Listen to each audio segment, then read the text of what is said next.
Yes, our God is a mountain mover, and you know what? He's still moving mountains every day. And the good news is he can move your mountains too. Hi there, this is Chuck Cooper, host of It's a God Thing radio program. Thank you for joining us today. We sure are glad you're here. You're about to listen to some awesome interviews with believers in Jesus Christ who will tell you how God has revealed and proved himself to them by moving mountains they were unable to move by themselves. They say that their stories can only be described as a God thing. Ready for a real blessing? Alrighty then, let's do this God thing. Today we have the privilege of visiting with Gary Franklin. And Gary, we want to welcome you to the program. Gary has such a great, tremendous story about how God intervened in his life.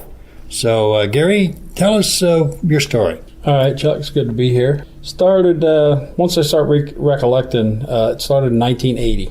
I had gotten sick, went to the hospital thinking I had the flu or whatever, and I was there a day or so, my heart stopped. Wow. And they come running in and stabbed me in the chest with needles, and that's about all I remember of that. Then for about the next month or two, they sent me to Cincinnati Deaconess Hospital, checked it out, and said, "Oh, you don't have anything wrong with your heart." I said, "Okay." So it went on. It had stopped, but they couldn't figure out why. It stopped, and they don't know why. And to this day, I don't know why. In 1984, I got sick again, and I noticed I was drinking constantly. I could drink a gallon of water without taking a breath. And they put me in the hospital and done all kinds of testing. I was there for a month, just about a month and a half in the hospital. Seen every psychiatrist in the world, telling me I was nuts. It was in my head. You know, I didn't need to be drinking this much water or what, anything. Right. I said, okay.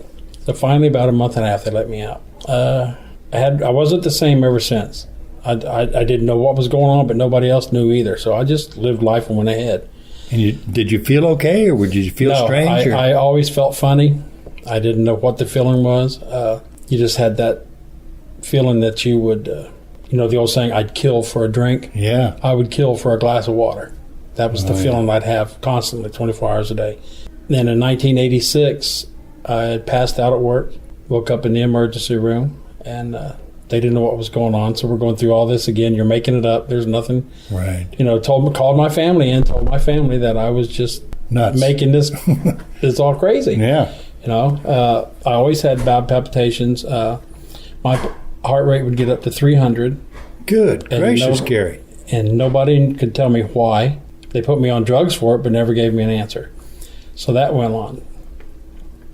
In 1986, I woke up in the hospital again in the ER, dying of thirst. And I kept telling them, please give me a drink. Well, they won't give you a drink. Right. Nobody knew anything. So they called in this little Japanese doctor, Dr. Wanik. And he says, I think I know what your problem is. We're going to put you on 48 hours water deprivation. And I about went through the roof. Because, I would sneak in, and it's not the best thing to say, but if I had to drink water out of the back of the toilet, I would have took a drink of water. You were craving the water that much. I was craving the water so bad. Now, when you drank the water, Gary, did you feel better? No, I became water intoxicated. Oh, okay. And what I was doing, I was drowning and didn't even know it. My goodness. So, but nobody could tell me anything. Right. So they did this water deprivation, took everything away, made sure I couldn't get in the bathroom, sneak drinks or anything. Right. And he came back and he said, well, it's positive. You have diabetes insipidus.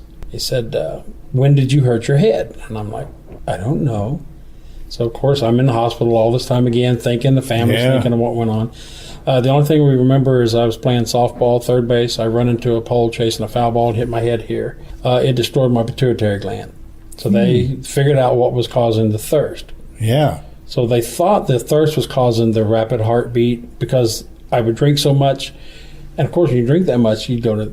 You have to avoid it. Sure. You have to avoid it. Right. And when you're in the hospital, they put you on bed rest, you can't get up. They give you a urinal. Right. Well, I would say, bring me 3 more. 3 of them. Yeah, I would fill 4 urinals. Yeah.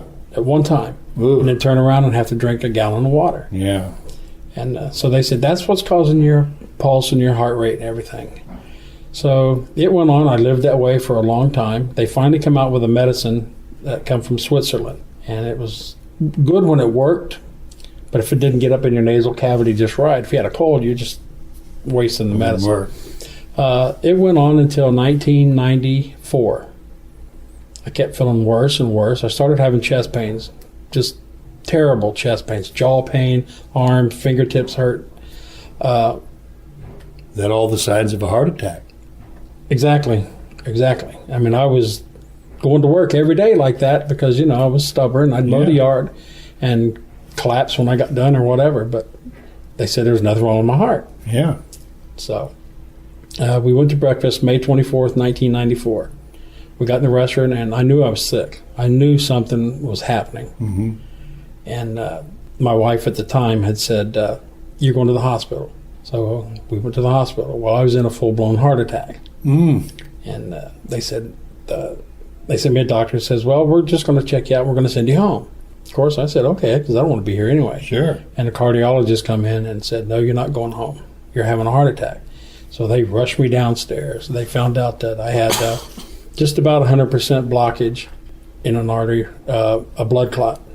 Mm. And from what they tell me, I had been having blood clots all this time since my heart stopped. Yeah. And it filtered and worked its way out and didn't just, didn't kill me. Right. And they took me down for a procedure to open up the arteries. They had an accident and they nicked my artery in another place. So I remember them having to stop the procedure because I was bleeding to death on the table. Yeah. I remember the next thing I remember is they put me out. I don't remember anything after that. I woke up and they told me what had happened. And I started, after you have procedure or anything, especially in your groin, you hurt. Sure. I said, okay, I hurt. He said, okay, well, let's look at it. Looked like I had a grapefruit in my groin. Mm.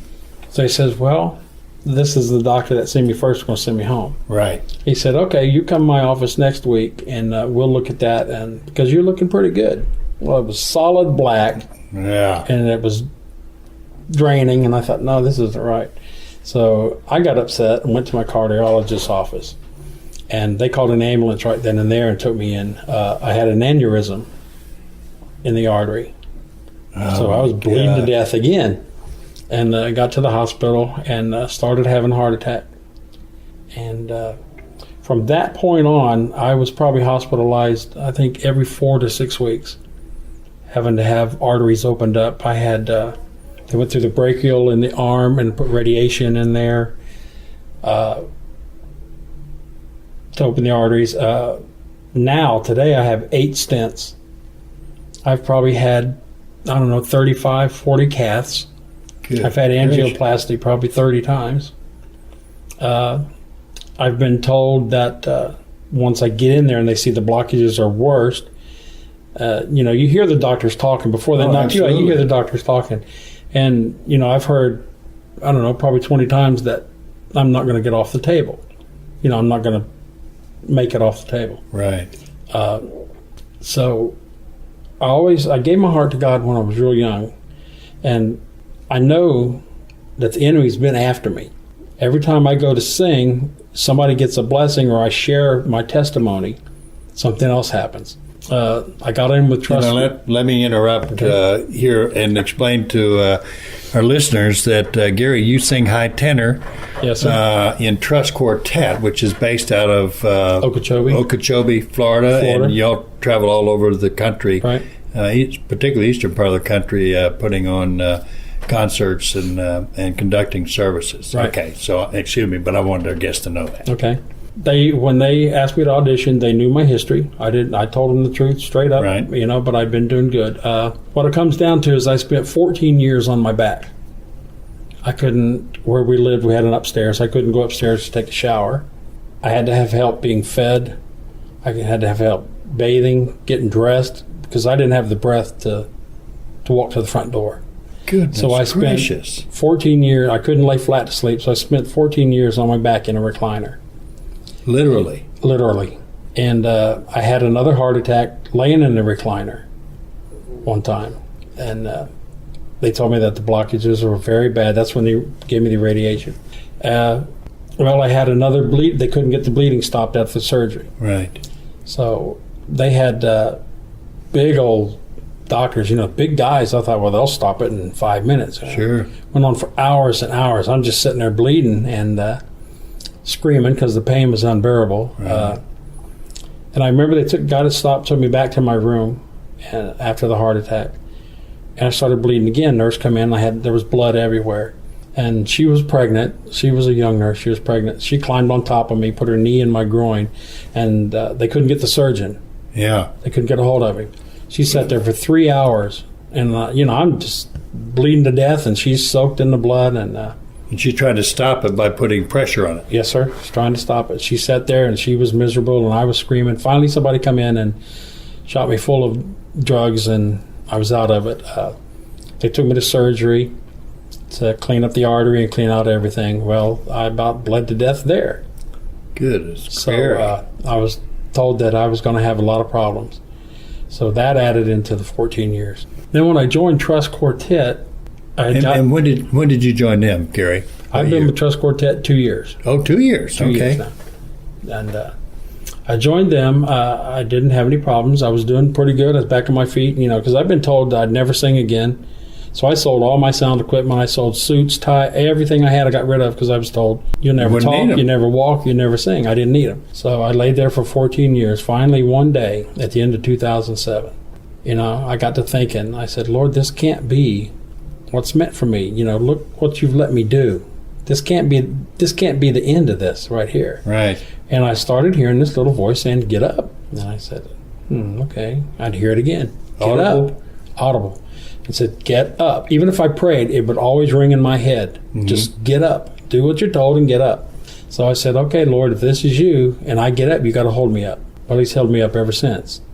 I'm back on the road. The doctors let me tour and sing, go back on the road. And then in May of 2009, I showed up at rehearsal with the group. We rehearsed twice a week. I couldn't talk. I couldn't hold my hands up. I couldn't move my fingers. I couldn't walk. I was literally carried in to sit down. We're trying to sing. I couldn't even open my mouth. I didn't have the strength. And the group's getting upset, like, oh my gosh, what did we get into? Yes, right. And I felt bad, but I'm determined I'm not going to miss rehearsal. This is my ministry, and I'm not missing it. Well, then we had dinner, and they said, you've got to go to the hospital. By then, I was so sick, I was ready to go. Now, this was in May of 2009? This is May of 2009. Okay. And I got to the hospital, and they asked me to get up on the gurney, and I couldn't even turn my head to say no. I could do nothing. And they smelled ammonia, and that's what I was tasting and smelling for about 2 weeks, ammonia. And they said, oh no. So they done blood work and come back in. This doctor come in, surgeon come in, and they started shaving my groin and started putting tubes in me, and they said I was in complete kidney failure. Oh, my. And they rushed me to ICU, put me up there, and hooked me up to the dialysis system up there, and told me I probably wouldn't live till the morning. And told my... For the umpteenth time. Yeah, I've heard that quite a lot. I overheard them telling my wife, my then wife, that, do what you got to do, but he's not going to be here in the morning. So they run the dialysis and everything, and drugged me up, sent me down to surgery, put in all the, where they put the shunts or whatever they call those in you and everything. Right. Sent me downstairs for another dialysis treatment. And I started feeling good. What they had told me is to this day, we don't know why, my potassium had shot up to almost 9.5. And they said that's enough to execute 2 prisoners with potassium. Good. That's how they kill them, execute. Yeah. And I'm like, oh my goodness. And they kept telling me I wasn't going to live. But I was feeling so much better and so good, because naturally there's a prayer chain everywhere. Yes. All across the country, and I'm sitting there praying, and I'm laying there on the table talking to this lady who was cursing God next to me. Yeah. On the gurney next to me. So I got to minister to her and talk with her, and she calmed down. I don't know what happened to her now. I wish I did. But I went back upstairs, and the kidney doctor come in, and he said, well, we had to cover your heart because you had complications. I said, okay. I said, but I feel good. It wasn't 2 days later, the kidney doctors and the heart doctors come back in and said, we're going to let you go home at the end of the week. And I said, okay. They said, we don't find anything wrong with your kidneys. Praise the There's Lord. There's nothing there. Potassium is a little low, so that threat is gone. Said there's no after effects, and said your kidneys are back to where they should have been. I said, okay. So I'm thinking, I had a little Christian nurse, and we praised the Lord together there, because I was alone when they told me that at that time. And it went on good. I went good for about a year. And January of this year. So had you resumed singing? I had resumed singing. Okay. They let me go back. We were going on a tour in Ohio and Kentucky. Mm-hmm. So the doctors had it lined up. Doctors they knew in hospitals, if I needed my dialysis treatment, we'd stop off the road and have that done. But then they said, you don't need it. And Trust was okay with those. Trust was okay with it. Okay. When they found out what was wrong, they were okay with it because they knew the Lord did it. Yeah. So I got back to singing. And January this year, I think I was talking to Angie. We were talking, and I was having chest pains. And they were so bad, they scared me. I've been through so much, it got to where it didn't scare me all the time. Yes, right. But those scared me. And instead of calling 911, I kept talking to my friend. Yeah. I kept talking to her. And she's going to call 911. Well, I was stubborn because I knew I was so scared because they were worse than I've ever had. Mm-hmm. So I finally get the ambulance there and get to the hospital, and they said, we're going to take you right straight to surgery. They took me down there, and they found 2 blockages. And they said, okay, we're going to look at it. We know they're there. We don't know how bad they are until we get inside. So they put me in the lab and went in there. And I overheard him talking that, he's going to need more meds because it's worse than what we thought. I had one that was 99 and I think 98%, 99 and 98%. And they were fragmented, which means if a little piece broke off, I was gone. Yeah. Of the plaque. And I didn't get scared at that point because I get emotional, I'm sorry. I instantly said, God, hold my hand. Sure. And they have your hand on the operating tables. They have your hands in these things, and I could just get real warm. And I said, okay, I know you're here with me. Sure. And the medical team I had, I was impressed because they've worked on me so many times over the last 15 years. Yeah. They know me by name, and I know them by name. Yes. And they were good to me. Once I felt that warmth in my hand, I wasn't scared. I was scared of what I kept hearing them say. Oh, absolutely. He might not get off this table. Yeah. On his own. And when they went in to do the procedure, they made another mistake. They stabbed completely through the artery and through a vein that connects up the right side and down this leg. So I'm bleeding again, and you're hearing these words, we got to do something, or he's out of here. He's gone in minutes, and then they gave me the drugs. I don't remember too much more after that. But I woke up in my room, up by ICU. I woke up in my room, and I think my parents were there. And somebody called me. One of my friends, Rick, had tried to get through and couldn't get through. And I don't remember it, but I know Angie called me and was asking what was going on. And to this day, I don't know what I said or anything. But I said, well, my chest still hurts. Why do I feel so bad after this? They said, well, they haven't done your arteries yet. Because then I put 2 and 2 together. The surgeon wouldn't operate and fix my groin where they tore the artery until the arteries were fixed in the heart. There you go. Well, the cardiologist wouldn't do nothing until they fixed the arteries in the groin. Catch-22. So they drugged me up and kept pressure on me, and I'm just laying there bleeding to death, And finally, they made a decision that they had to get back in there and open them up. And normally, it's about an hour and a half procedure. I think I was in there about 4 hours, what I've been told. So they had a rough time getting those open. It's been ever since I been in the ministry. He's tried to kill me one way or the other. And hasn't yet. No, he hasn't yet. The more I share my testimony, the worse it gets. He thinks he's going to get me with a heart attack or kidney failure or bleeding to death. Right. But you don't think about this at first glance. After all of this, I look back. Every time something like this has happened to me, somebody in that hospital I got to witness to and talk to.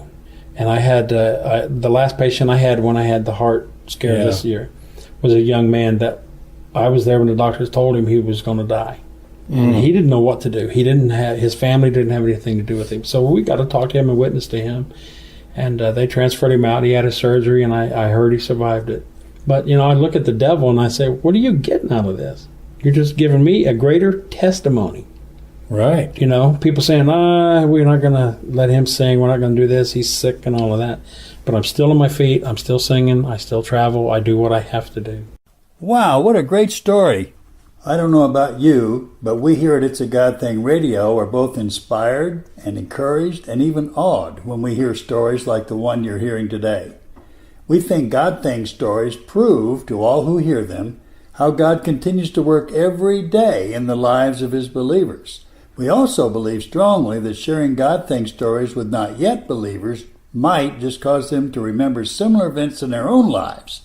Hopefully, those remembrances will cause them to consider that there may be something to God and Jesus after all. Sharing your own God Thing story, yes, your own story, is a great way to witness to your family, friends, co-workers, schoolmates, and even strangers. Who won't listen when you begin a conversation by saying, "My goodness, you won't believe what happened to me a while back," or, "Gosh, I'm so excited about what happened to a couple at our church. Let me tell you about it." Then tell your own story or share one you've heard here. Doing so just might cause someone to accept Jesus as Savior and Lord. Now let's get back to today's program. Gary, probably everybody that's listening has a question that they'd like for me to ask you. Okay. How in the world did you get through all this and not get angry at God for allowing this to happen to you? Well, in all honesty, I did get angry. I questioned, why? Why is this happening? You're using me for a ministry all my life. Why is this just stop? What did I begged God to tell me what I did. And I kept getting the same answer. You didn't do anything. But my anger didn't let me see that maybe, hey, somebody else needs to see what I've went through and what he can do for them, what he's done for me. Mm-hmm. I used to lay in my recliner and I would beg to die. I was so miserable. And I was so angry. It got to where I couldn't go to church because I couldn't walk out the front door. Mm-hmm. And I think the thing that broke my heart the most is even from my home church, nobody came during that time that I remember. I wasn't coherent all the time. But I did get anger, and I questioned God just about daily. Lord, if this is the way it has to end, I just want to die. And I know I'm learning now that I'm coherent. Right. Some of the things I did, and I know it was hard on my kids and my grandkids, and because they heard me beg to die and get mad at God. But the anger stayed there because I was believing everything the doctors were telling me. Of course. You're not going to sing no more. You're not going to do this anymore. You're not going to paint. You're not going to draw. You're not going to do anything but lay in that chair and die, slowly die. And that's what I set myself to do until I heard that voice saying, get up. When you said that, I'm reminded that's exactly what Jesus told the guy that couldn't walk when he healed him. Amen. Yes. And he told him to get up. And everybody knew. They knew his parents, and they knew that he'd been paralytic from birth. Absolutely. So you heard the same thing personally. Right. I think from Jesus, and I'm assuming you do too. Absolutely. I'm 100% certain.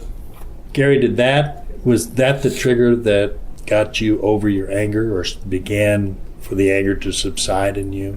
Yeah, once it made me realize that, wait a minute, I'm still here for something. I'm still here for a reason. I've been told 20 times you're not going to live through the night or whatever. I noticed the anger left, but the questions were still there. Why? And that's when I started seeing, you were hospitalized for this, and you got to talk to this guy or this lady, and you witness to them. And like singing, travel, we go to concerts.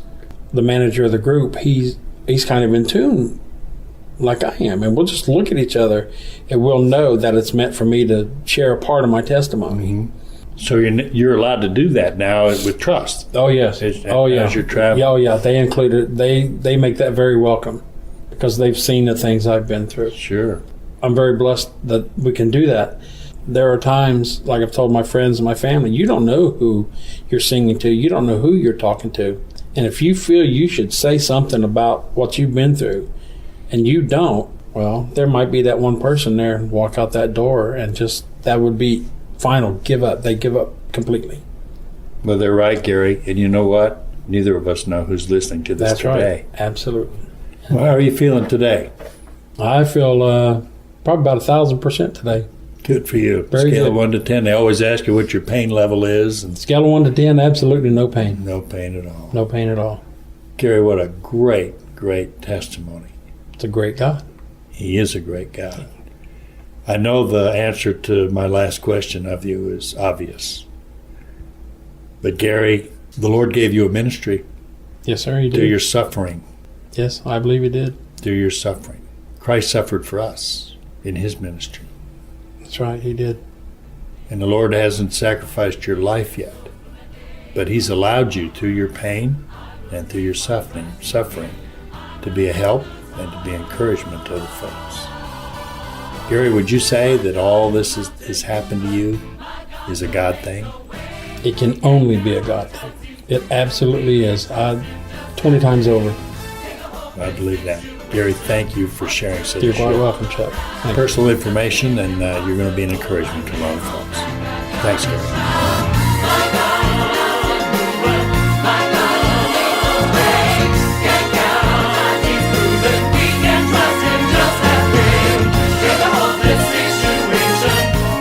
Wow, what a great half hour this has been. Tune in next time for more great God Thing stories, and tell all your friends to tune in too. Oh yeah, one more thing. If you or someone you know has a verifiable story which needs to be told, please email a brief summary to us at mystory@itsagodthingradio.com. That's my story, all one word, at itsagodthingradio.com. See you next time.